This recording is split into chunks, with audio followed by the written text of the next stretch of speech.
Hello everyone. Today we discuss about the second topic of foundation. So second topic is a shallow foundation in a chapter number 1, module number 1, foundation engineering. So what is foundation? Shallow foundation. So when the depth of the foundation is equal or to less than the width of the foundation, then it is termed as a shallow foundation. It is also known as a open foundation. Shallow foundation is placed immediately below the lowest part of the superstructure, and a footing is foundation unit constructed in a brick work, stone work, and a concrete below the base of the wall or column for the purpose of distributing the structural load over a wide area. Now here in second slide show two figures. Foundation is divided into two parts, shallow foundation and deep foundation.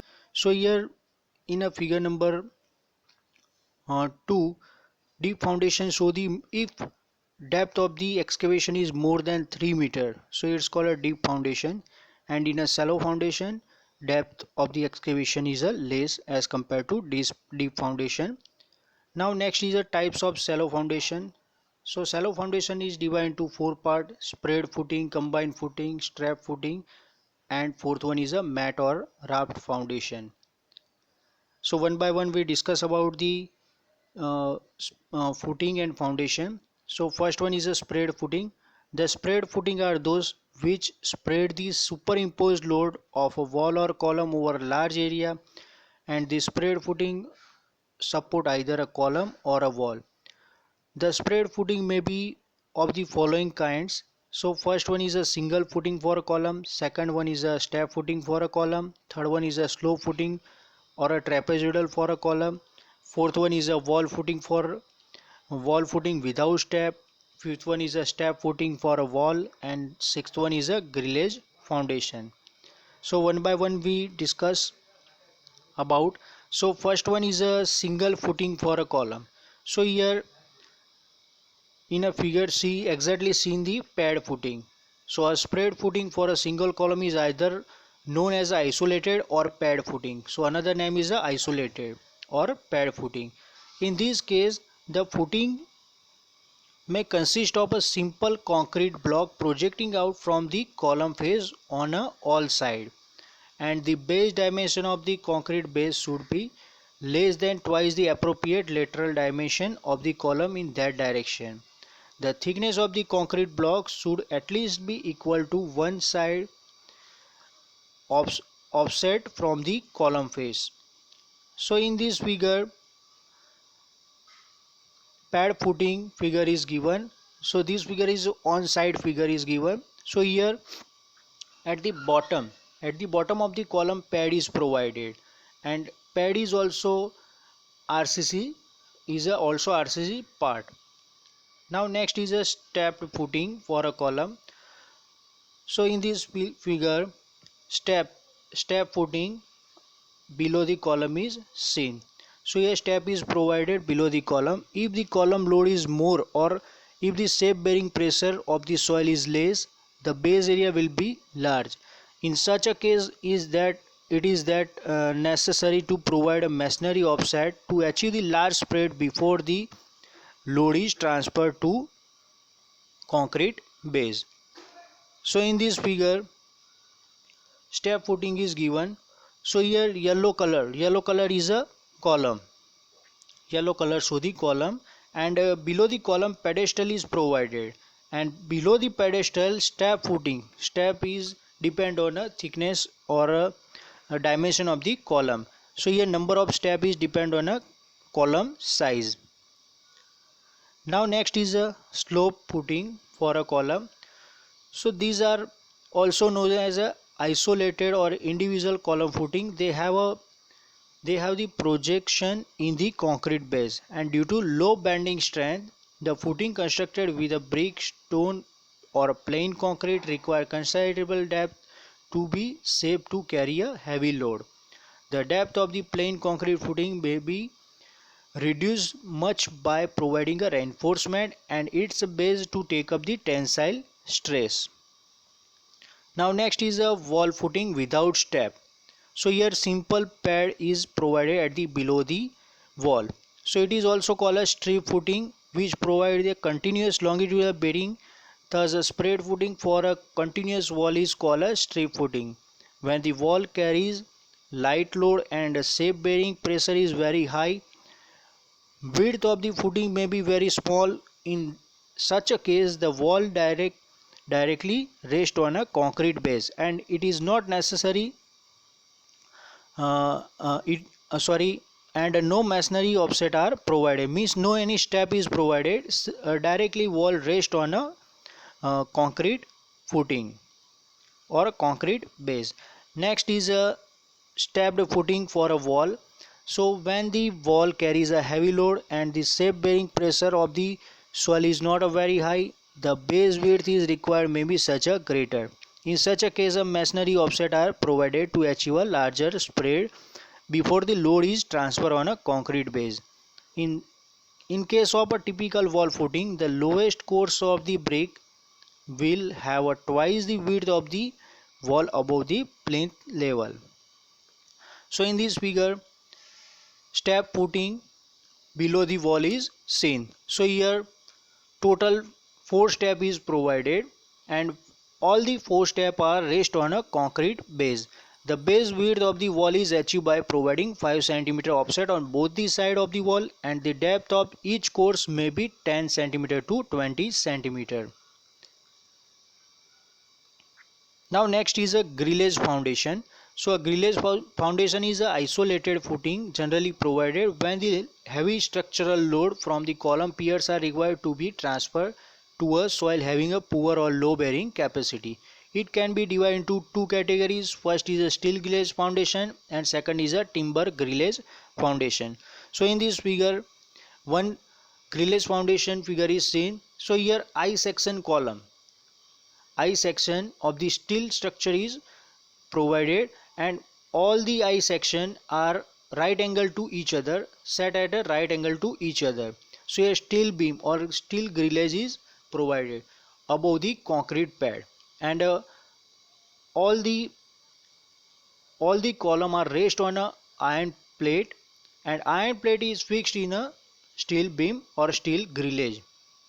Now we discuss about the steel grillage foundation. So steel grillage foundation consists of a steel joint or a beam, rolled steel joint or RSJ, which are provided in a single or double tiers.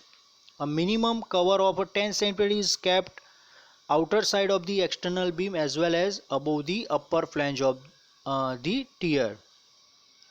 The depth of the concrete below the lower tiers should at least 15 cm. Now here steel grillage foundation is seen. So here in a steel grillage foundation, so below the steel column gusset plate is provided and angle cleat is provided to fix the column and base plate. Now here I section is provided and all the I section are right angle to each other in each layer, and all the all the steel structure is covered with a concrete.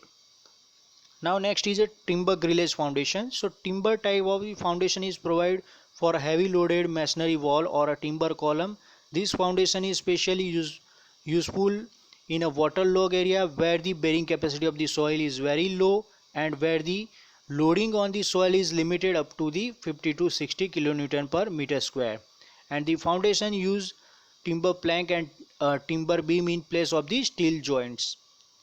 No concrete is embedded between the timber joints, and the bottom concrete provided in a steel grillage foundation replaced by the timber platform constructed on a timber plank.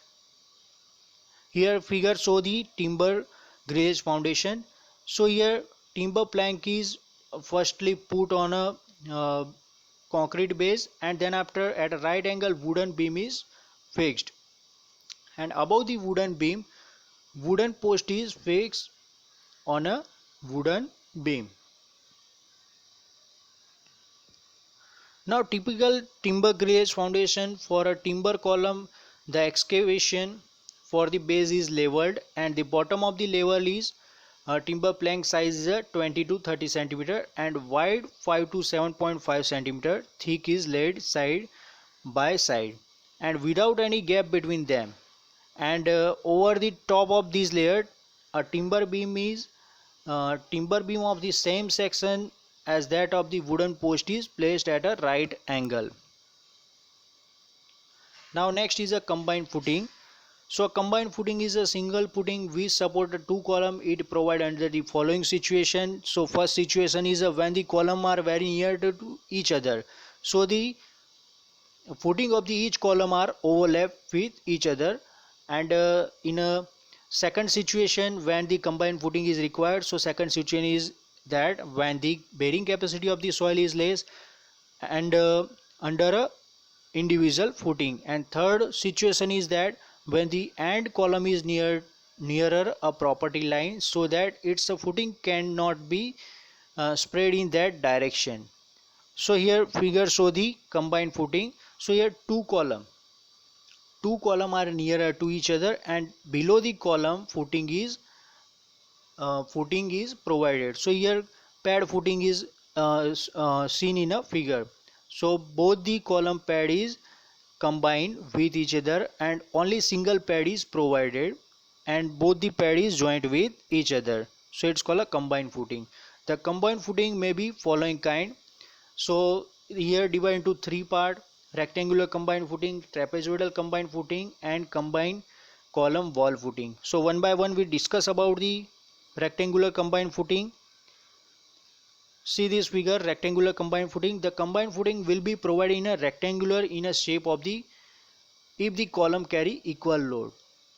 Second type of the combined footing is a trapezoidal combined footing. If the column carry unequal load, the footing is trapezoidal shape. So here one column is a large size and second column is a small size, so trapezoidal combined footing is provided. And third one is a combined column wall footing. So it may be required to provide a combined footing for a column and wall. Such a combined footing are shown in a figure. So like hatch line show the wall, and nearer to wall two column is provided, so all the column and wall bind with a footing, bind with a pad, concrete pad. Clear?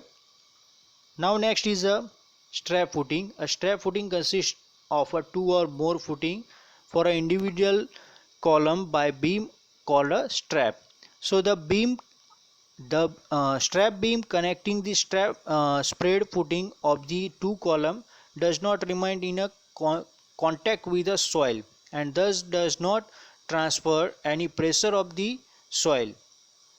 The function of the strap beam is to transfer the load of heavy loaded outer column to the inner one, and in doing so the strap beam is subjected to bending moment and shear force, and it should be designed to withstand this. So here figure show the strap footing. So here two column are constructed and two column footing are joined with a strap beam. So here upper figure show the strap beam easily connected with a two column footing, and it's easily transfer the load from the outer column to inner column. Next is a raft foundation. So raft or map foundation is a combined footing that cover the entire area beneath the structure and support all the wall and column. When the allowable soil pressure is low or that the building load are heavy, the use of spread footing would cover a more one half the area, and it may provide a more economical to use a mat or raft foundation. The mat or raft tend to bridge over the entire erratic deposits and eliminates different settlement. Raft foundation is also used to reduce the settlement above high compressible soil. So figure show the raft foundation. So all the columns are connected with a foundation is a raft. foundation. So here settlement is decreased. Now causes of the failure of foundation. So here main 6 causes of the failure of the foundation. First is a unequal settlement of the subsoil. Second is unequal settlement of masonry. Third one is a subsoil moisture movement. Fourth one is a lateral pressure on wall. Fifth one is a action of atmosphere. Sixth one is a lateral movement of a soil below the foundation. Clear? So one by one we discuss about the first is a unequal settlement of the subsoil. So unequal settlement of subsoil may lead to crack in a structural component and rotation thereof. Unequal settlement of the subsoil may be due to non-uniform nature of the subsoil throughout the foundation and unequal load distribution of the soil strata. And third one is a eccentric loading. Now unequal settlement of second one is the unequal settlement of masonry. So this portion of the masonry is situated between the ground level and a concrete footing or a concrete base, has a mortar joint which may either sink or compressed, leading to unequal settlement of masonry. So due to these, the superstructure will also have a crack. So this could be checked by using the mortar of proper sand, using the thin mortar joint. Third one is restrict the height of the masonry to 1 meter per day if the lime mortar is used, and 1.5 meter per day if the cement mortar is used. And last one is a properly watering. So unequal settlement of the masonry is decreased. Next is a subsoil moisture movement. So this is the one of the major causes of the failure of the footing on a cohesive soil, where the subsoil water level fluctuates and water table drop down, the shrinkage of the subsoil take place. Due to this, there is a lack of subsoil support to footing, which crack, resulting in a crack in a building.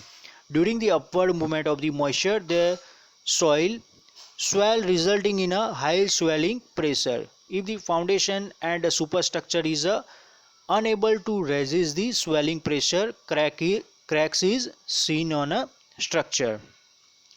Now next is a lateral pressure on a wall. So the wall transmit the load to the foundation, may be subjected to lateral pressure on a truss from a pitched roof or an arc or wind action. Due to this, the foundation will be subjected to movement. If the foundation has not been designed for such a situation, it may fail by either overturning or by generation of tensile stress on one side and a high compressive stress on the other side of the footing. Now next one is the action of the atmosphere. So the behavior of the foundation may be adversely affected due to the atmospheric agents such as the sun, wind and rain. So if the depth of the foundation is shallow and moisture movement due to the rain or rain maybe causes the trouble in a foundation. If the water remains stagnant near the foundation, it will remain constantly damp and resulting in a decrease in the strength of the footing or foundation wall. So hence it is always recommended to provide a suitable plinth protection along with the external wall. So here remember these three things. First is filling back the foundation trench with a good soil and compact it. Second one is provide a gentle ground slope always from the wall. And third one is provide a narrow sloping strip or of a impervious material along the exterior wall. And last one causes of the failure of the foundation is a lateral movement of soil below foundation. This is applicable for a very soft soil which are liable to move out laterally under vertical load, especially at a location where the ground is slopy ground. So such a situation may also arise in granular soil where a big pit is excavated in a near vicinity of foundation. Due to such a movement, excessive settlement take place or a structure may even collapse. If such a situation exists, seed piles should be driven to prevent the lateral movement or a escape of soil. Now next point is the setting of the foundation trench. So here figure show the setting of the foundation. For setting of the foundation small building, the center line of the longest outer wall of the building is first marked on a ground by stretching the string between wooden or mild steel peg driven in a ground at the end. These lines serve as a reference line, and for actual work nails are fixed at the center of the peg, and these two pegs, one on either side of the center peg, are driven at each end of the line. Each peg is equal distance from the center of the peg, and the distance between the outer peg corresponding to width of the foundation trench to be excavated. The peg may be provided about 25 to 50 mm above ground level and may be driven at a distance of about 2 meters from the edge of the excavation so that they are not disturbed. When the string is when a string is stretched, joint the corresponding peg at a two extremities of the line. The boundary of the trench to be excavated can be marked on a ground with a dry lime powder. The center line of other wall which are perpendicular to the long wall are then marked by the setting out right angle. A right angle can be set out by forming a triangle with a 3, 4, 5 units long, and this dimension should be measured with the help of the steel tape, and alternatively a theodolite or a prismatic compass may be used for the setting out the right angle. Similarly, all the lines are right angle done by the prismatic compass or a theodolite or a total station. Generally nowadays we use a total station for the marking the lines. And after right angle we mark the line by the chalk powder. So here figure show the setting out of the uh, foundation trench. So here dotted line show the center line, and points show the masonry piers. Dotted points show the masonry piers. Okay. Now next, today we finish our topic of shallow foundation.